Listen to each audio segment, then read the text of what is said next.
খ নাম্বার প্রশ্ন বলছে ব্যবসায়িক লেনদেন নয় এমন ঘটনাসমূহ চিহ্নিত করো।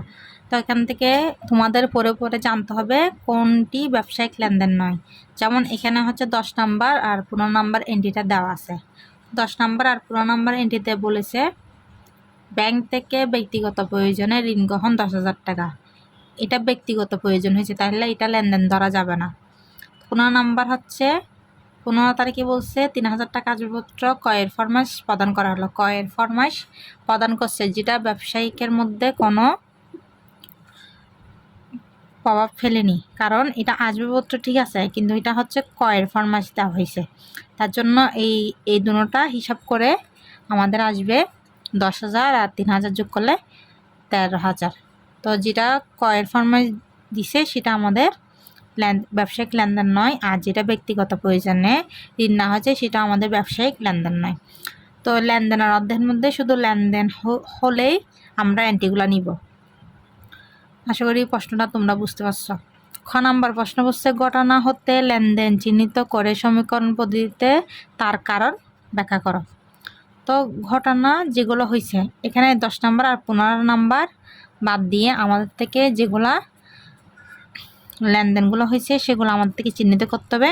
যদি বলে ঘটনা সমূহতে লেনদেন চিহ্নিত করে সমীকরণ পদ্ধতিতে কারণ সহ ব্যাখ্যা করো। কারণ সহ ব্যাখ্যা করো। কারণ সহ ব্যাখ্যা = L+E। তারিখ দিবা, লেনদেন কিনা দিবা, তারপরে এরকম কারণগুলো এখান থেকে দেখে থেকে বসে দিবা। 1 নাম্বার লেনদেন।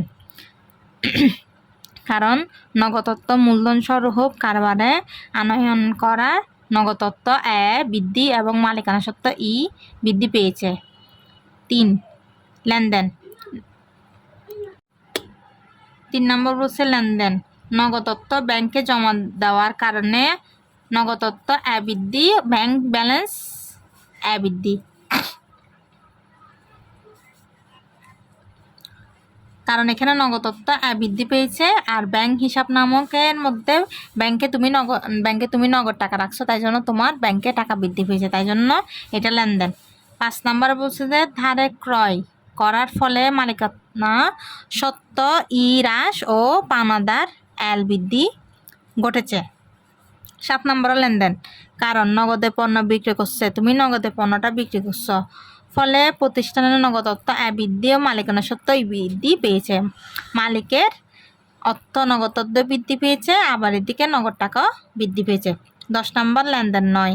তুমি চাইলে শুধু যেগুলো লেনদেন শুধু সেগুলাই বদ্ধ করতে পারে, এগুলা না বদ্ধ করলেও চলবে, কিন্তু এখানে লেনদেন নয় সেগুলা এখানে ওরা লিখে দিয়েছে। আশা করি খ নম্বর প্রশ্নটা তোমরা বুঝতে পেরেছ। গ নাম্বার প্রশ্নের মধ্যে আমাদের L+E বের করতে বলেছে। যদি বলে বিবরণের ছকে হিসাব সমীকরণের উপর লেনদেনের প্রভাব দেখাও, তাহলে হচ্ছে গ নাম্বার প্রশ্নটা দেখিয়ে দিবা। গ নাম্বার প্রশ্নের মধ্যে তোমাদের এরকম ছক করতে হবে। ছকের মধ্যে সম্পদ লিখতে হবে, এদিকে দায় যোগ মালিকানা সত্ত্ব লিখতে হবে, তারিখ লিখতে হবে, তারপর যে অঙ্কটা যত সাল আছে সেই অঙ্ক দিতে, এটা হচ্ছে 2014 সালের অঙ্ক। ডিসেম্বরের 1 তারিখ এখানে আসবে, 3 তারিখ, 5 তারিখ, 7 তারিখ, 10 তারিখ আর 15 তারিখ আসবে না, কারণ এগুলো লেনদেন নয়।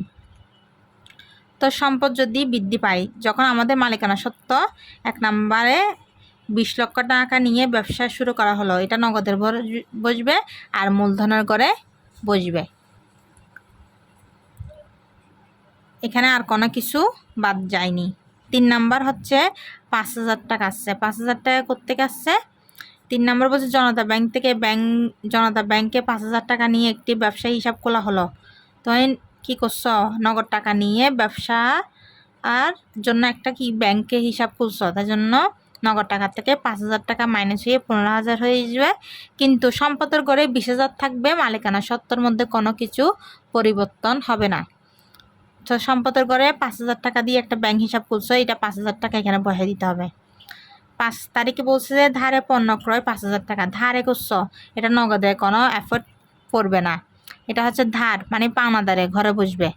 পাওনাদার নগদে এর এখানে মাইনাস আকারে বসে এখানে 15,000 টাকা বসবে, এটা এখানে বসবে, আবার এখান থেকে মাইনাস হয়ে যাবে খরচ, এটা খরচ হিসাব, আর এটা হচ্ছে মূলধন আনয়ন। তারপর 7 নাম্বার বলছে নগদে পণ্য বিক্রয় 15,000 টাকা।